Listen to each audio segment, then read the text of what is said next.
Hi అండి, welcome to my channel. ఈరోజు మనము కొత్తిమీర టమాటో పల్లి పచ్చడి చేసుకుందామండి. రైస్లో రోటీలో కూడా చాలా బాగుంటుంది. ఫస్ట్ అయితే నేను ఒక 50 గ్రామ్స్ పల్లి తీసుకున్నాను. అందులో మామూలుగా ఏమీ వేయకుండా ఆయిల్ డైరెక్ట్ మనం ప్యాన్ పెట్టుకొని ఈ పల్లి వేసి చక్కగా ఫ్రై చేసుకొని పీల్ చేసి పక్కన పెట్టుకోవాలండి. సిమ్లో పెట్టి చేయాలి. అది ఫ్రై అయిన తర్వాత మనము దాంట్లోని అదే ప్యాన్లో కొంచెం ఆయిల్ వేసుకోవాలండి. ఆయిల్ వేసుకొని నేను ఒక 10 గ్రీన్ చిల్లీస్ వేసాను. అవి వేసి చక్కగా రోస్ట్గా ఫ్రై చేసి పక్కన తీసుకోవాలండి. తీసుకొని అవసరం డైరెక్ట్ టమాటా వేసుకోవాలి. టమాటా ఒక 1/2 కేజీ తీసుకున్నాను. అందులోనే ఒక గుప్పెడు కరివేపాకు కూడా వేసుకున్నానండి. వేసిన తర్వాత చక్కగా మనం సిమ్లో పెట్టి ఫ్రై చేసుకోవాలండి. ఫ్రై చేసుకున్న తర్వాత అందులోనే నేను మీడియం సైజు కట్ట తీసుకున్న కొత్తిమీర తీసి అది కూడా చక్కగా క్లీన్ చేసుకున్న తర్వాత మనము పీసెస్ కట్ చేసుకొని అది వేసుకోవాలి. కొత్తిమీర కూడాను వేసుకున్న తర్వాత అందులోనే నేను సాల్ట్ వేసుకున్నాను. సాల్ట్, పసుపు, జీలకర్ర 3 ఇంగ్రీడియంట్స్ వేసుకున్నానండి. మీకు చూపిస్తున్నాను చూడండి ఎంతవరకు కొత్తిమీర వచ్చిందో. నేను చేసిన క్వాంటిటీకి ఇది సరిపోతుందండి. ఇందులోనే మనం సాల్ట్ను, పసుపు, జీలకర్ర తర్వాత మనము వెల్లుల్లి కూడా వేసుకోవాలండి. వెల్లుల్లిపాయలు కూడా వేసుకున్న తర్వాత అందులో మనము కలుపుతూ ఉండాలి. కలుపుతూ ఉంటే అండి ఇప్పుడు మంచిగా అది కొంచెం సాఫ్ట్ అయిన వరకు మనం మిక్స్ చేస్తూనే ఉండాలి, కలుపుతూనే ఉండాలి.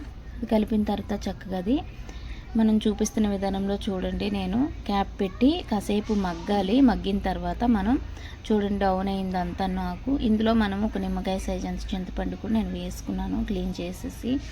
ఇప్పుడు మనం ఏదైతే టమాటాలో ఉండే వాటర్ వచ్చిందో ఈ వాటర్ అంతా డ్రై అయిపోయిన వరకు మనం ఫ్రై చేసుకోవాలి. ఆయిల్ తక్కువ వేసి చేస్తున్నాను నేను ఇది.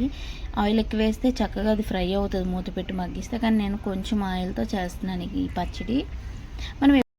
మనము ఇంటి దగ్గర ఉంటాం కనుక ఎప్పుడైనా మనము కర్రీస్ చేసుకునేటప్పుడు మనకి ఎవరైనా వచ్చేటప్పుడు గెస్ట్లు వచ్చినప్పుడు చక్కగా మంచిగా కనిపించాలనుకుంటాం కదా, ఆయిల్ ఎక్కువ వేసుకొని చేసుకుంటాం. అదే మనం ఫ్యామిలీతో ఉండేటప్పుడు మనం ఏం చేయాలంటే మనం తక్కువ ఆయిల్తో వంట చేసుకుంటే మనకి హెల్త్కి మంచిది కనుక ఈ యొక్క పచ్చళ్ళు ఇట్లాంటివి చట్నీలు కానీ ఇట్లాంటివి చేసుకున్నప్పుడు ఆయిల్ తక్కువ వేసి చేసుకుంటే చాలా బాగుంటుంది. మన శరీరానికి కూడా హెల్తీ కనుక మనం ట్రై చేయండి ఇలా కూడా మీరు కూడా.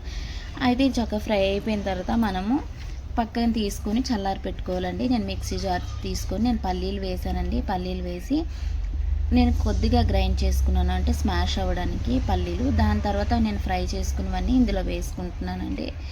ఈ కొత్తిమీర, ఈ టమాటా ఇవన్నీ ఫ్రై అయింది కదా, చక్కగా ఫ్రై అయింది, చల్లగా అయింది. అది ఇందులో వేసి మిక్సీ పట్టుకున్నాను చూడండి. మెత్తగా మరీ ఫైన్గా కాకుండా నార్మల్గా మన రోటి పచ్చడి ఎట్లా చేసుకుంటాం అట్లా పచ్చడిలో మనం గ్రైండ్ చేసుకున్న తర్వాత అది పక్కన పెట్టుకోవాలండి.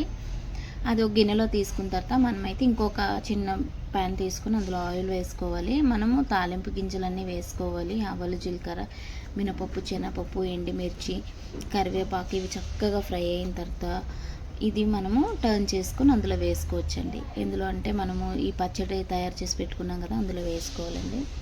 వేసుకుంటే చాలా బాగుంటుంది. రోటీ పచ్చడి అనుకుంటాం కదా, దీనికి రోల్ ఒకటే మిస్ అయింది కానీ సేమ్ అట్లానే చేసుకున్నాం. చాలా టేస్ట్గా ఉంటుంది. ఇలా ట్రై చేయండి. మీకు నచ్చినట్లయితే లైక్ చేయండి, ట్రై చేయండి, షేర్ చేయండి.